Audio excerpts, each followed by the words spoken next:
Assalamualaikum warahmatullahi wabarakatuh. Apa kabar anak ibu? Semoga kita semua dalam keadaan sehat dan tetap semangat dalam pembelajaran ini.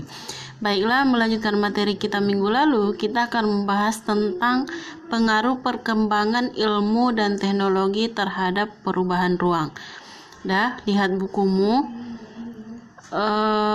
Baiklah, sebelum kita memulai pelajaran, marilah sama-sama kita membaca basmalah dan doa belajar. Berdoa dimulai. Berdoa selesai. Pengaruh perkembangan ilmu dan teknologi terhadap perubahan ruang. Perkembangan ilmu dan teknologi telah berpengaruh terhadap berbagai aspek kehidupan manusia, baik itu transportasi, komunikasi, maupun produksi. Yang pertama kita bahas yaitu teknologi transportasi. Dengan perkembangan transportasi tidak bisa dielakkan karena semakin banyak jumlah penduduk maka transportasi semakin banyak. Efek positif dari transportasi yaitu mendatangkan devisa negara, sedangkan efek negatifnya kemacetan terjadi, ruang lahan semakin sempit dan banyaknya terjadi polusi udara. Sedangkan di bidang teknologi komunikasi, dimanfaatkan untuk bertukar informasi. Jarak dan komunikasi kita bisa dipersempit. Seperti yang terjadi saat ini, posisi yang berjauhan tetap bisa melakukan yang namanya komunikasi. Dan yang ketiga, teknologi produksi digunakan untuk memproduksi sandang, pangan, dan papan. Yang berikutnya yaitu pengaruh perkembangan iptek terhadap interaksi antar negara-negara ASEAN. Di bidang sosial, yang pertama, bertambahnya jumlah penduduk dalam waktu singkat. Perubahan jumlah penduduk ini tidak hanya dari faktor kelahiran saja, tapi juga berasal dari emigrasi atau perpindahan penduduk antar negara. Terus yang kedua yaitu kebutuhan transportasi massal semakin tinggi. Dengan bertambahnya jumlah penduduk, maka transportasi mau tidak mau semakin banyak. Yang ketiga, maraknya perdagangan manusia.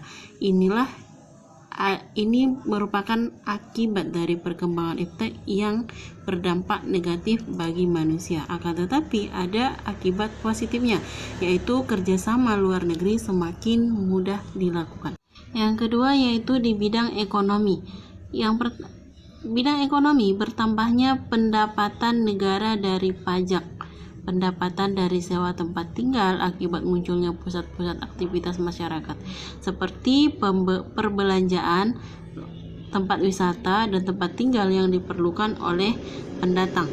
Pajak yang mudah didapatkan sehingga pendapatan negara semakin tinggi. Yang berikutnya yaitu nilai mata uang asing semakin banyak maka permintaan akan semakin meningkat. Dan yang ketiga, barang-barang asing semakin mudah dijangkau oleh masyarakat Indonesia sendiri. Yang berikutnya yaitu pengaruh interaksi ruang terhadap budaya. Yang pertama, terjadinya akulturasi budaya secara sadar maupun tidak. Akulturasi maksudnya di sini adalah peleburan budaya yang asli dengan budaya yang lain. Yang kedua, adanya perubahan sistem nilai norma. Adanya sistem nilai yang masih bisa kita pergunakan dan adanya sistem nilai yang tidak bisa kita gunakan. Yang ketiga, terjadinya kecenderungan gaya hidup hedonis. Gaya hidup hedonis maksudnya di sini adalah kesenangan dunia di atas kesenangan segala-galanya. Yang keempat, aliran-aliran yang bertentangan dengan budaya semakin masuk ke negara kita. Itu terjadi karena kurangnya filter dari bangsa kita yang menerima budaya tersebut.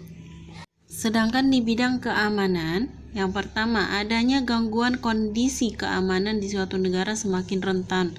Yang kedua, narkotika dan obat-obat terlarang semakin mendapat tempat.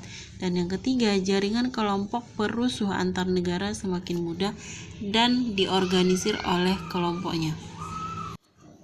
Yang berikutnya yaitu teknologi transportasi. Dengan perkembangan transportasi tidak bisa dielakkan karena semakin banyak jumlah penduduk maka transportasi semakin banyak. Efek positif dari adanya teknologi transportasi, yaitu mendatangkan devisa-devisa negara. Sedangkan efek negatifnya, kemacetan terjadi, ruang lahan semakin sempit, dan banyaknya terjadi polusi udara. Berikutnya yaitu teknologi komunikasi. Dengan perkembangan teknologi komunikasi, membuat jarak dan komunikasi kita bisa dipersempit.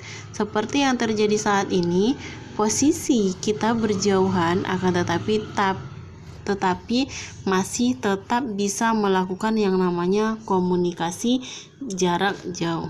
Yang berikutnya yaitu dampak positif terhadap ekonomi negara-negara ASEAN. Yang pertama, pasar terbuka untuk produk-produk ekspor. Yang kedua, terjadinya kesempatan kerja dalam negeri maupun luar negeri. Yang ketiga, mudahnya mengakses modal dari luar negeri. Yang keempat, mudah berinvestasi ke luar negeri bagi investor ke dalam negeri. Yang kelima, mudah mendapatkan barang yang belum diproduksi di dalam negeri. Yang terakhir, adanya kegiatan pariwisata yang akan meningkat.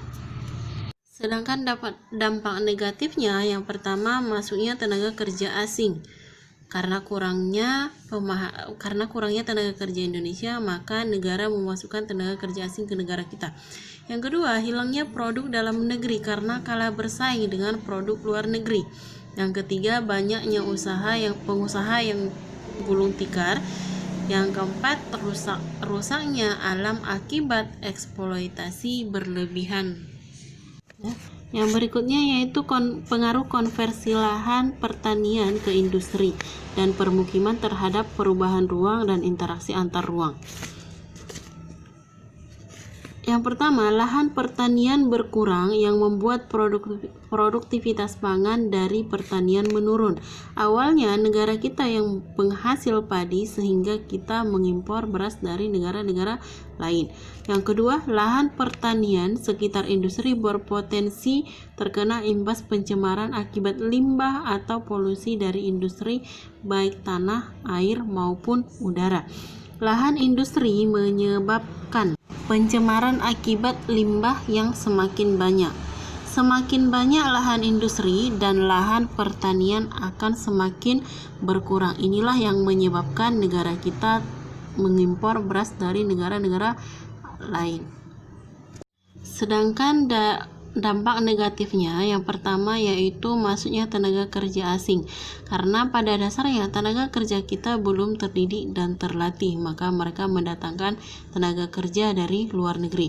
Yang kedua, hilangnya produk dalam negeri karena kalah bersaing dengan produk luar negeri. Yang ketiga, banyaknya usaha yang gulung tikar karena banyaknya produk impor yang beredar. Yang terakhir, rusaknya alam karena eksploitasi berlebihan. Inilah salah satu penyebab negara kita sering mengalami yang namanya kebanjiran. Baiklah anak ibu, sebagai tugas kamu, coba lihat buku IPS-mu halaman 69.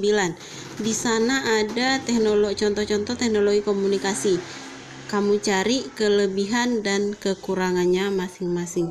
Buat di kertas selembar, jangan lupa tulis nama dan tanggalnya. Baiklah anak ibu, sampai di sini materi kita hari ini. Jangan lupa pelajarannya diulang-ulang kembali. Marilah sama-sama kita mengucapkan hamdalah. Alhamdulillahirabbil alamin, wabillahi taufiq wal hidayah. Assalamualaikum warahmatullahi wabarakatuh.